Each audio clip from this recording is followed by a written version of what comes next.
Good morning mga kababayan, kumusta kayo dyan? Sana okay lang kayo. Araw pala ng Monday ngayon, papasok tayo. Medyo forma-forma. Gusto ko lang i-share, hindi lahat, like sa company ko, pati sa company ni Leslie, wala kaming time in, time out.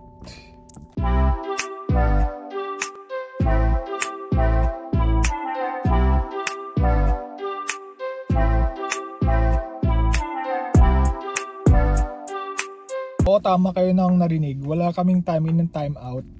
Wala yung parang may kailangan mong mag fingerprint or face ID, face something sa machine, or may pin sa office, ganyan. Hindi lahat ng company dito sa Canada nag-o-offer ng ganung setup. Nagkataon yung sa amin is hindi sila ganun ka-stricto pagdating sa ang tawag sa oras ng work. Sa akin, oras ko talaga 10 to 6. Pwede akong mag-out na maaga, pwede akong late mag-work, late pumasok, basta maka 7.5 hours ka, okay na yun.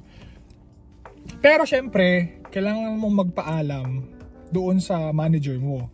So, yung manager ko kasi, sa case ko lang kasi sa case ni Leslie, kasama niya sa office. So, yung boss ko kasi, taga US. So, hindi rin kami masyadong nag-uusap ng boss ko. Kasi busy din yung boss ko. Sa mga maliliit na bagay guys, hindi ko na iniistorbo yung boss ko. Kung kaya kong gawin, gagawin ko. Pero pag kunwaring kailangan ko ng tulong niya, or may tanong ako, or kunwaring medyo alanganin yung task na yun, kailangan kong tanungin siya. Kasi, syempre, kailangan ko i-confirm, mahirap na magkamali. So, balik tayo sa topic na wala kaming time in, time out. Sa office namin, wala kaming ganun. Nagulat din ako nung una. Kasi galing ako sa mga companies na may time in and time out, monitor yung oras, anong oras papasok. 'Di ba may may mga deduction pa pag late. Pagpapasok ko naman na maaga, wala namang bayad. So galing ako sa ganung setup. Dito sa company namin, walang ganun, same with Leslie. Pero hindi lahat dito sa Canada ganung setup. May mga mangilan-ngilan lang, hindi ganun karami. Yung iba, strict pa rin pagdating sa oras. Yun naman yung kagandahan pag yung setup ganun. Kumbaga, ang dating sa akin is freedom with responsibility. Hindi kami strict sa oras, pero gawin mo yung task mo, magtrabaho ka, ayaw namin ng palpak. Yun yung maganda. Meron nga akong office mate, hybrid lang dapat, nag full online na. 6 months, ilang months na 7 months na 8 months na hindi pumapasok. Pinagsabihan ko naman, pero ayoko isumbong, hindi naman under yun sa akin o hindi ko naman sinusupervise. So direct reporting din siya, direct reporting din ako. Basta ako pumapasok, siya, kung di siya papasok, bahala siya. Sa akin, kung magkanda leche-leche, sabi ko, pumapasok ako, diba? Medyo safe ako doon sa ganong aspeto. Pero yun nga, wala kaming time in and time out. So kung gusto mong pumasok ng maaga o gusto mong pumasok ng late, wala ring deduction kasi hindi naman nila monitor. Pero syempre, tapos may mga times na nag-overbreak yung iba. Katulad nung bago pa lang ako, yung boss ko mismo, yung office mate ko, nagbe-break sila parang 1.5 hours or 2 hours. Tapos ako sakto 1 hour talaga. Nahihiya kasi ako Pero yun nga, parang hindi naman big deal yung ganong culture dito. Parang magaan sila. Yun naman ang maganda. So tara guys, pasok na tayo. So kung nakikita nyo yung natin, kalangitan natin, makulimlim.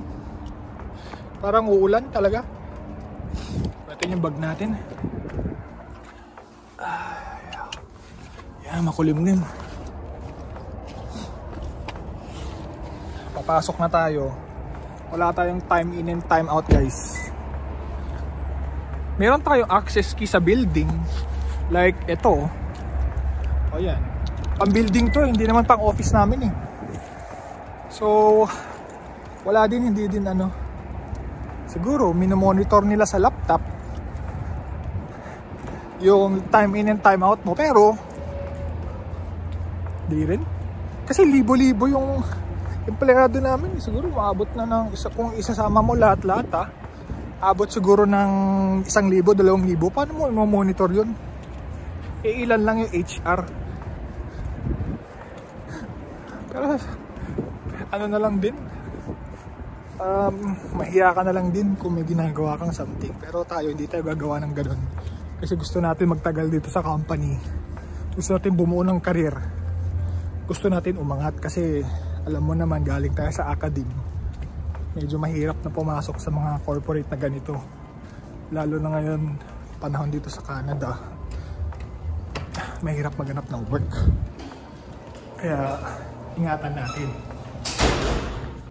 Guys, oras ay 5:15 na ng hapon. Bating tayo alas 10. So, uwi na tayo guys. Mag-CR muna tayo kasi medyo traffic pag ganitong oras. Abutin yata ako ng 20 minutes to 25 pa uwi. Pero dadaan muna tayo sa vet ni Austin. Kailangan natin bumili ng tablet niya.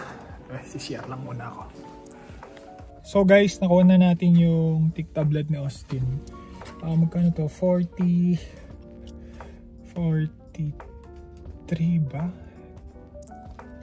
43 o 46 actually yung presyo. Monthly yan, monthly. So parang maintenance ni Austin. Ito yung guys, oh. Ano na siya, so 5-in-1 fleas, 5 tick species, heartworm disease, roundworms, hookworms. Okay. So normally kasi guys, pag yung fleas kasi pag nag-drop na ng negative, okay na, pero gusto pa rin namin na bigyan siya ng ganito kasi nga syempre may mga heartworm disease, roundworm, mga hookworm. At least paano, safe pa rin siya. So monthly namin binibili to para kay Austin. Okay. Isa lang. Mali. Tara guys, uwi na tayo.